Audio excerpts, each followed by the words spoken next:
YouTube. Peace. How everybody doing, man?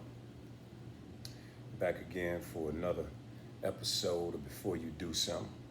It's Sunday, 16th, knowledge equality. Day's been pretty good for me, and I hope for you as well.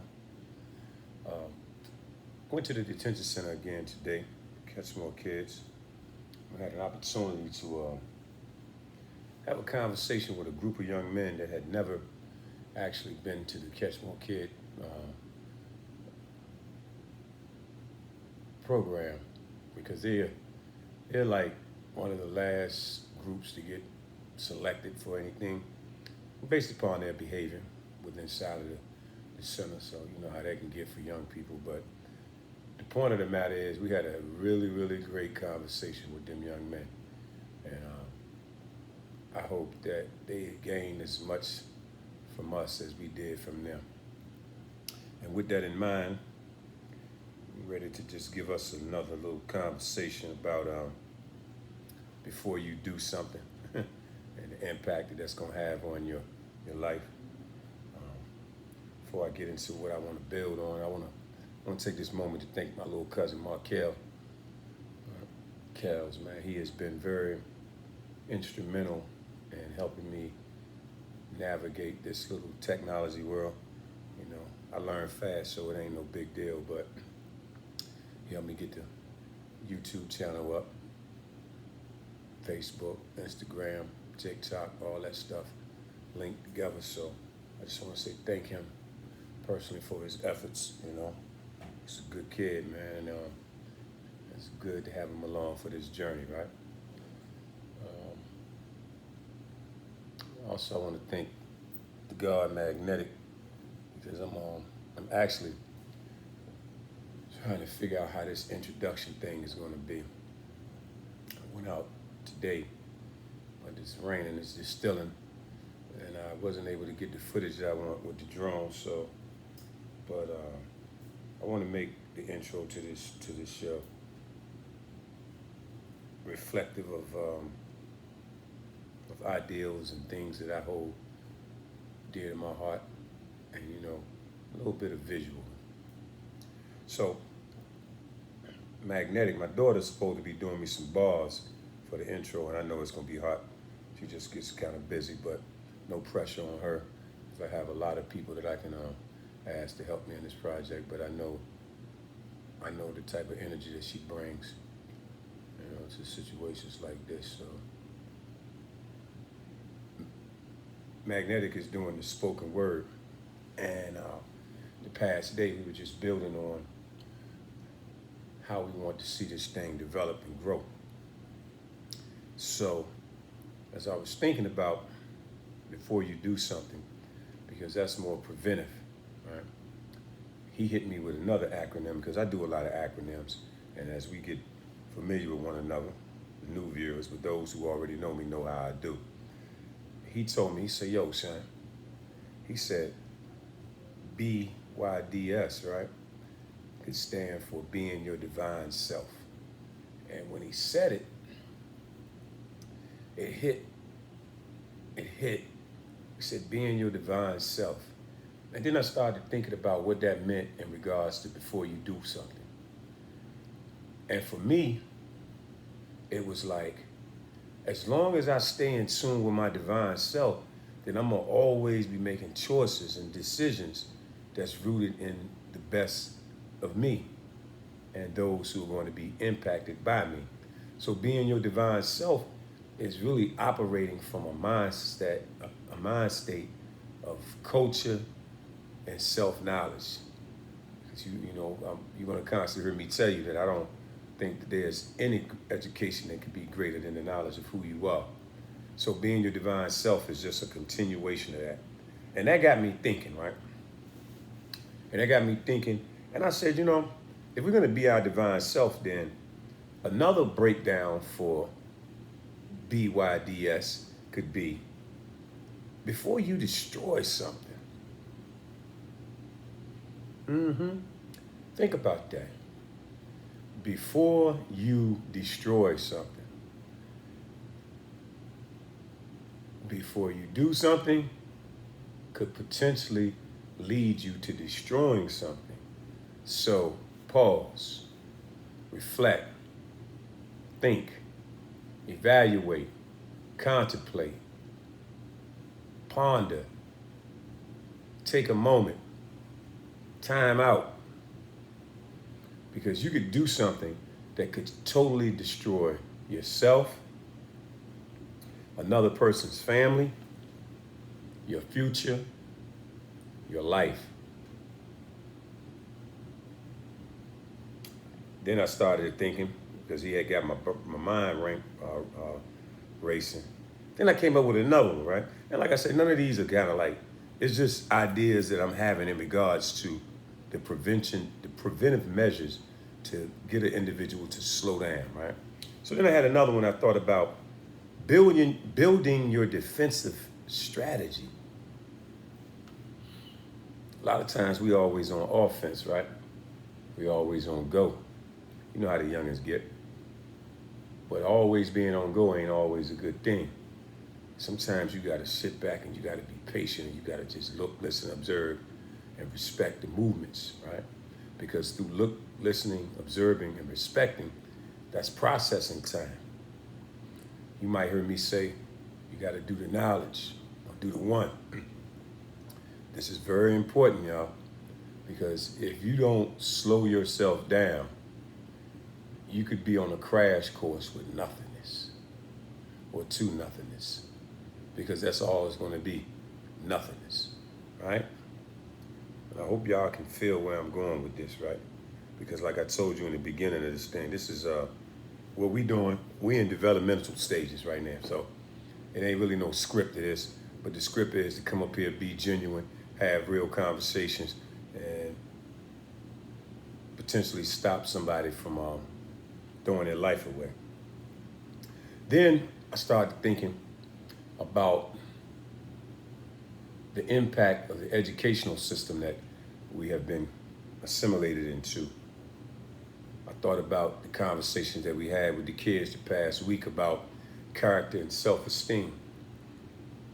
And then I started thinking about, the time that we have on the planet. I'm actually reading this book that's about content marketing, and it was speaking about how you have to, let me see something for a second, right? I wrote a little note down out of it that I think that is relevant to what we were adding on, right? But he had said, he was talking about 3 things. The first thing he asked was, did I live? Did I live?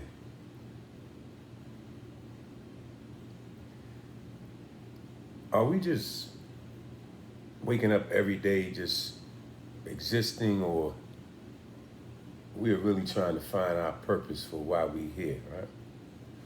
And I need to go over here for 1 second, y'all, just to get this book, because I thought I had wrote it in here. So just give me 1 second and I'm coming right back. He said that I live, right? And I was like, wow. And I get it. All right, see that? Didn't take me no time at all, y'all. And he said, did I live? Then he asked the second one, because I want to make sure that I get this right for y'all. I don't want to get this information out in a way where you don't get the meaning of it, right? All right. Let's see. 3 questions.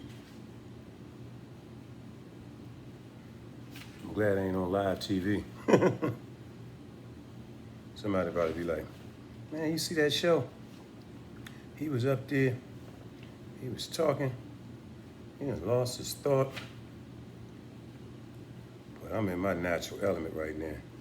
And the good thing about it is, I ain't on nobody else's clock, Ain't nobody telling me how I. Okay.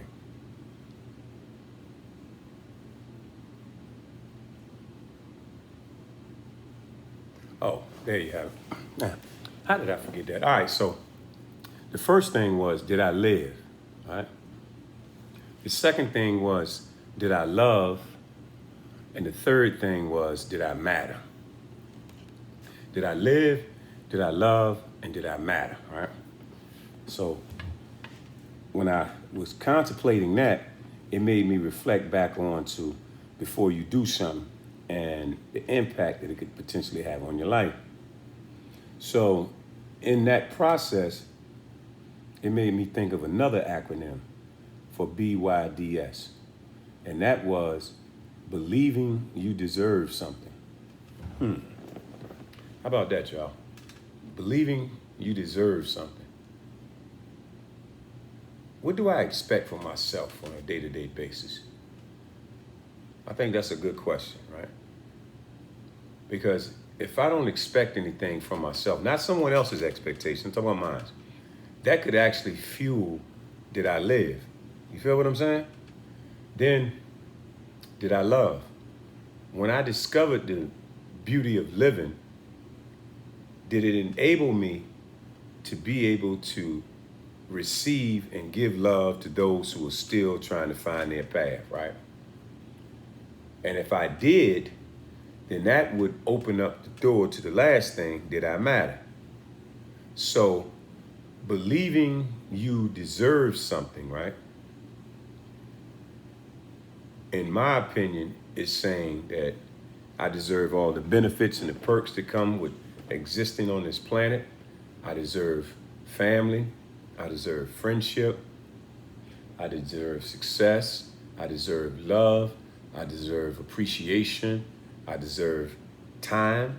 You know what I'm saying? Because think about when you interact with somebody, the greatest resource that you can share with them is your time, because you really don't know how much of that you have on the planet, right?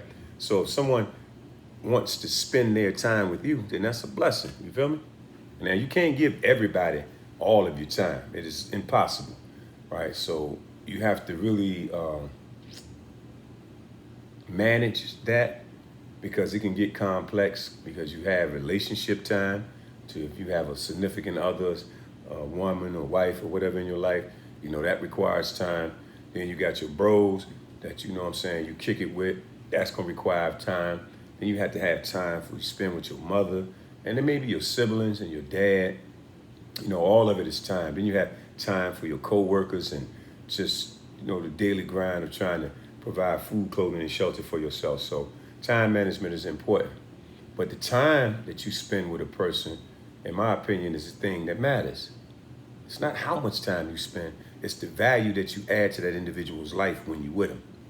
You've been with somebody all day, and the only thing you feel is emotionally drained from their presence, might not be a good usage of time. Then I came up with another one, right? So I hope y'all feeling them so far. All right, so we got being your divine self, right? Oh, that was on my phone. I gotta write these things in here too. All right, being your divine self was one. Before you destroy something was two. Building your defensive strategy.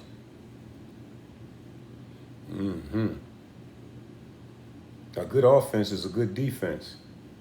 You got to know when to pause, y'all. Believing you deserve something. We all are deserving of something, yo.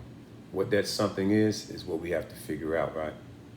And then the last one that I came up with was building your discipline steadily. And when I thought about that, I was like, all of this came to me this morning, and I was like, wow, building your discipline steadily.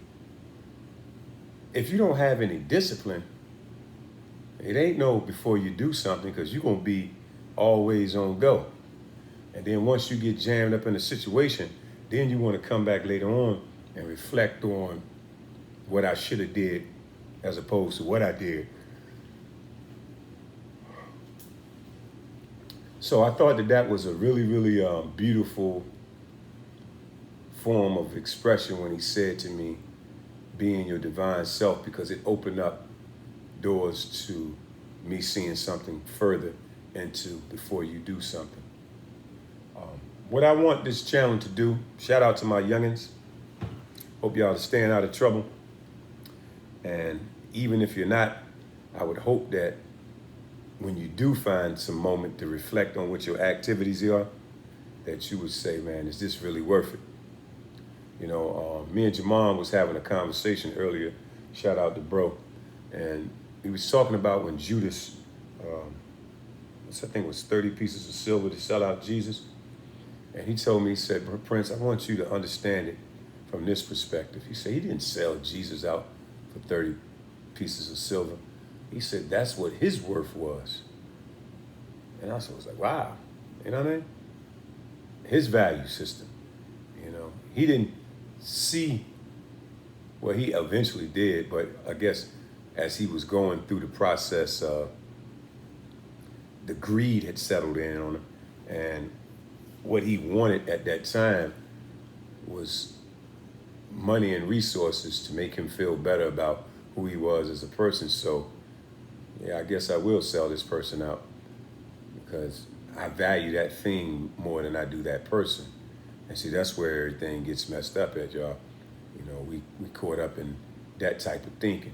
And I've been in it too, and I understand it. So it's not like I'm trying to judge somebody, but I'm telling you that that thinking is only going to lead to one place. It's going to lead you to incarceration. It's going to lead you to the graveyard. You know? Because no matter what you accumulate in your journey of life, right, you can lay flat on this right here. You going to get the bag, right? You got to get that bag, right? Yeah. Well, guess what? When you die, somebody going to get that bag for free. If you got a will in place or insurance policy or whatever, however that thing works, you know, a living will, it's going to be a transfer of power. So you're only just using stuff for the time being. And that's okay. But my point in saying that is that you can't get so caught up in the fact that you are acquiring and accumulating things that you don't realize that you're just using this stuff. That don't belong to you. Huh? Suppose you hit the lottery today for $10 million today, and then unexpectedly you die tomorrow. Shock killed you. You know what I'm saying? So just be humble by that, yo. Just remember, man, you're just using stuff. I'm excited about this journey. I know that there's some areas that I'm gonna have to improve upon in regards to my own personal presentation, because I want to have conversations that remain authentic and intimate with the listeners. I don't want nobody to feel alienated from the conversation. I just want us to be able to come into this space and sit down and or stand up, lay down, whatever you're doing, however you're tapping in, and just connect. You know, one of the things that I have planned coming up is some of my bros that's inside of those prison penal institutions. I told them, I said, listen, man, you all are eyes and ears to an environment that I once lived in for majority of my life. But for those who are treading that path and don't understand the significance of the choices that they make and the impact that those decisions are going to have on them if they find themselves in that type of place. So I told them I'm going to call them up. I'm going to call them up, and we're going to, I don't know if it's going to be live or it's going to be something, because I'm going to record them, and we're going to have the conversations with them so that y'all can hear it in real time. And I think that if you listen to somebody that has been in prison, 30, I got some 30s in there, got some 40s in there, definitely got some 20s, you know. I even spoke to a brother the past day, young man called me, and he said that I had met him when he was like 19, and when I met him, he had life plus 16, right, at 19, with no possibility of parole, right? Now, feel me, he was 19 when he got his time. And they gave him a life sentence plus 16 years. Well, one of my bros called me, and when I answered the phone, I thought it was who normally calls me from this number, but it was another voice on the end. And they said, hey, you don't even know who you speaking to. I was like, nah, who's this? And he started telling me, and I was like, yo, man, what's going on? So then he was trying to jog my memory to see if I remembered exactly who he was. And I told him, as he continued to talk and build with me, the picture became a lot clearer. And then he said to me, thank you, Prince. All right. And then from there, my mind started to wonder. I was like, yo, what are you thanking me for? He said, man, I met you, man, at the age, he said around 19, 20. And the things that I shared with him is what prepared him for the situation that he's in now. Now, mind you, I just told you he had life plus 16 years with no chance of parole. So he called to thank me. Now, I know when you hear that, the first thing you think, well, he's never getting out, right? That's the first thought, right? Okay, cool. Well, my bro put him on the phone, gave him the whole clip, and he told me, he said, Prince, man, I made parole. I said, you made parole under this regime? Because first I was like, well, how did you make parole and you didn't have parole? But legislation, right, gave him an opportunity. Legislation changed, and then he was able to be granted a parole eligibility, and that was a beautiful thing. But what made it even more beautiful is when he told me, he said, Prince, the things that you taught me, and he did a roll call for a couple brothers that he felt that had greatly impacted him, and I appreciate the fact that, because I can't recall exactly everything that I might have shared with him, but it impacted him. So you only can keep what you have by giving it away.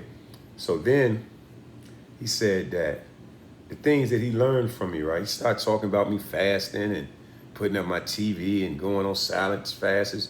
I used to do a lot of stuff, right? So that's why when I said the discipline part, right? Steadily, building your discipline steadily. Your discipline is a weapon, and the world is trying to make you other than yourself. So he said what happened was when he didn't have anything to hold on to, because with a life and 16-year sentence with no parole, the easiest thing for little brother to do was to give up. But he continued to pursue his education. He said, man, I was preparing myself for my release when I didn't have one. This is what he told me. Then he said that he had reconciled with the victims of his crimes family, and they became one of his biggest advocates for his release while he was still in, right? So he had did that. He said he found his queen, had been married for like equality was 6 years. Well, no, actually he had been with her for 6 years, and then he had married her for 4. And that, she has been his rock to help him navigate and to help him better in his decision makings and things like that. And make a long story short, y'all, he'll be home in 60 days. He's, I think he says 41 now. And I was so pleased. I actually recorded some of what he said, right, to me. And it just, I don't know, maybe I can use a couple minutes if y'all don't mind, just to give y'all a glimpse of what he said. I think I got it over here. Well, at least I hope I do. Let me see. Having this file? No, hold on. That's good stuff, man. It's just, and it's crazy because, like you said, how many years you say it's been since we last built? The last time I was with you was on chemo. This you still beat me with a funky brush. Right. Yeah, you really was. Mondo used to catch the worst out of all us. Hey, it's funny because Mondo about to come up and connect with Father Son this weekend. Ain't nobody that's afraid of him because I was actually poetic. He was like, don't nobody know where Mondo is at. Nah, man, Father Son gonna get with him this weekend, bro. Okay. Hey, you know something? And I don't want to say I wanted you to repeat what you said, but a part of me does because you just don't understand how many times I done heard this message from from my youngins, man. And like I said, man, you really, Black Dog, this is Shabazz. I'm blessed to be able to talk to you. I talked to Shabazz last year. I linked in with Born briefly, but I got tricked. Like I told you, they shot 40 building on Lawrenceville, and I ended up going back to chemo, but that was only a test because initially they had denied me for parole. I didn't get parole on my appeal. wow, under this administration. Under this administration. Wow. Yeah, officially, originally, like I said, you know, it's not leaning into the bill, but I had the victim's mother advocating for my release. Yeah. You know what I'm saying? So they had been with them on the 14th of September, and they had denied, two members denied me on the 15th of September. So my lawyer, you know, she called the vote and was like, yo, this shit is crazy. But blessedly, like I said, everything changed with juvenile thing. I met with the people on June. Like, it's crazy. They granted the appeal. They turned around. They granted the appeal, like, on the 7th. No, they granted the appeal, like, at the end of, like, June or something. Had a meeting with them on, like, June the 7th or the 8th. On the 15th, they granted me parole. Wow. So, like I said, it was a journey. That's what it's been. It's been a journey. Well, the good part about it is that you held on to the foundation to help you navigate, because you said, if I ain't seen, Like I said, it's been, you know, listen, my thing is nothing happened. Everything that happens has a reason and a purpose. Yeah. And, you know, being placed in a situation in which you is, the universe provides you with everything you need. It's on you to take advantage of the tools or not. You know what I'm saying? Or to draw back on the lessons in which you've learned in your past seasons to apply to what you're going through in that moment. So, like I said, you know, I truly thank you because, like I said, y'all laid my foundation, and with that foundation, it took me real far. Well, yeah, you sound like your head is in the right space. What are you anticipating coming out here? Well, when I come home, you know, I got some weight. You don't know. I got married. I've been married for 4 years. I've been with my women for 6. So I'm coming home to a great situation. My wife, she's a social worker. She graduated next year with her degree. So she wants to open her own problem. I'm trying to do group homes with my nonprofit, the Real Initiative. I'm trying to go back and reach into juveniles because that's my story. Yeah, that's all I do. I go into the juvenile detention center when I want to. Yeah, I was just talking during revitalization with the guy, with the facilitator. He gave me his card, so he let me know that the entities are separate from DOC and juveniles. You know what I'm saying? So yeah, they are. He told me to call him after my first 30 days out. So I plan on following through with that. Like I said, at the end of my journey, it seems as if I'm making the right connection with the right people, so I can move the pieces on my chessboard. So, but I'm passionate about that because when I was able to sit down and reflect back on my upbringing, yes, I had a great mother who did everything she could do, but I didn't have any men there to help guide me. I had a bunch of males that would tell me, oh, you do this, or we looked upon males that was raised by other males.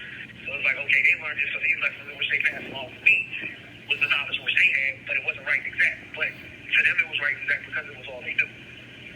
Yeah, that's right. So, yeah, that's the strides I'm taking. I ain't, you know, like I said, I really just grew up. I ain't with none of the nonsense. If you with nonsense, I don't want you around me. If you ain't positive, get away from me if you ain't trying to grow. Because I'm never coming back to prison. It took me so, like, this wasn't, like, my journey is I started off for like 16 years without parole. Yeah. So, in the midst of the opportunity to present itself, I was always prepared in the season. I was over 10 years charge-free before parole, before it became an option. Right. I'd already furthered my education before parole, before it became an option. I made amends with the victim's family. Before parole was an option. You see what I'm saying? Yeah. I prepared for the season before I entered. That's all. How old are you now? I'll be 41 in September, man. Oh, wow. And I met you when? All right, like I said, right, I just wanted to give y'all a little feel, right? So he basically was a juvenile when he got all that time, and he's about to get his life back in a few weeks. And I think that he's going to be a great advocate for what we're doing. Before you do something, you just remember that right there. And don't let that become you. Y'all be at peace, man. That's my check-in for the day.